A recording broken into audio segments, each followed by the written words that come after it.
Türkmenistanyň Lewap welaýatyna Özbekistanyň wekileti tapar edip, munyň çäklerinde sol sanda ozalky özbek awtoritar prezidenti Islam Kerimowyň dogulun gününe gabat, onuň Türkmenabatdaky ýadygärligine gül destelerini hem goýmak planlaşdyrylýar. Şu gün ýagny 31-nji ýanwarda ýer sagat 6-larda Farab Serhet geçelgesinde Özbek wekiletiniň gyssagly COVID-19 testleri alındy. Olar 30 töweregi adam. Adatça daşary ýurtlylar 21 gün karantinde saklanmaly bolsalar, olar testden soň 3 awtobusdan ibaret kerwen bilen Türkmenabada uğradylar. Diýip gumrukçylaryň biri anonimlik sertinde habarçymyza gurrun berdi.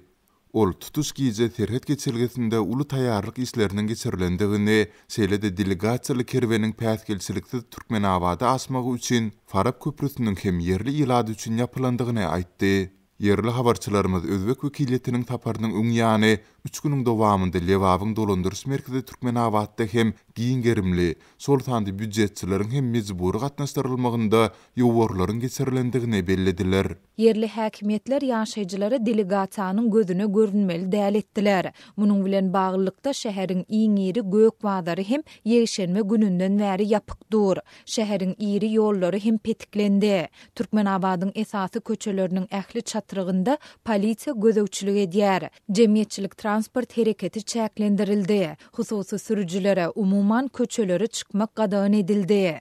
Diýip yerli ýaşaýjylaryň biri Türkmenabadyň 31-nji ýanwardaky ýagdaýyny suratlandyrdy.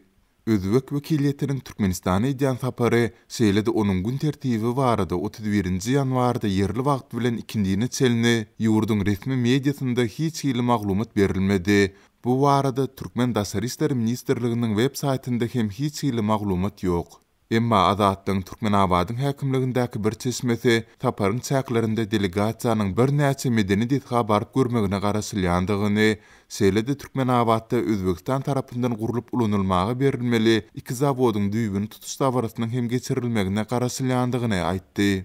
Howpsuzlyk aladalar sebäpli atlandyrylmaslygyny soran çeşme Özbekistanyň ilkinji prezidenti Islam Kerimowyň ýadygärligine hem gül destelerini goýmak çäresiniň gözüňde tutulýandygyny nyktady. Ol munyň Kerimowyň dogulun gününe gabat gurunalandygyny hem sözüne goşdy. Özbekistanyň ozalky awtoritar lideri Kerimow 1938-nji ýylyň 30-njy ýanwarynda dogulupdy. Ol garaşyz Özbekistanyň ilkinji prezidenti bolup, häkimeti döwründe adam hukuklaryny berkdepelemekde, söz, din, metbuat azatlyklaryny çäklendirmekde, öz siýasy garşydaşlaryna batys etmekde tanqidlandy. Ol häkimeti 2016-njy ýylyň sentýabrynda 78 ýaşynda aradan çykýança, ýagny 25 ýyl töweregi öz elinde saklady. 2017-nji ýylda Türkmenabadda iki ýurduň prezidentleriniň hem gatnaşmagynda onuň ýadygärligi we adyny göterýän köçe açyldy. Azatlyň Türkmenabadyň häkimligindäki çeşmesi Özbek delegasiýasyny garşylamak üçin prezidentiň ogly vitse-premier Serdar Berdimuhammedowyň hem Türkmenabada gelmegine garaşylandygyny, emma näweli sebäplere görä onuň soňky pursat ýatyrylandygyny sözüne goşdy. Ýatlatsak mundan 2 hepde töweregi ozalky Berdimuhammedowyň ýol başçylygyndaky Türkmen wekileti Taşkentde saparda bolup prezident Şavkat Mirziýoýew bilen hem gepleşikleri geçiripdi. Türkmenabadyň häkimligindäki çeşmämiz häzirki saparyň geçen sentýabryň aýagynda Lewap welaýatynyň wekiletçilikli toparynyň Özbekistanyň Bukhara regionuny we Daşowyň delegasiýasynyň Demirazykdaky goňşy döwletiň Harezm sebitine eden saparyna garşylykly jogap hökmünde geçirilýändigini aýtdy.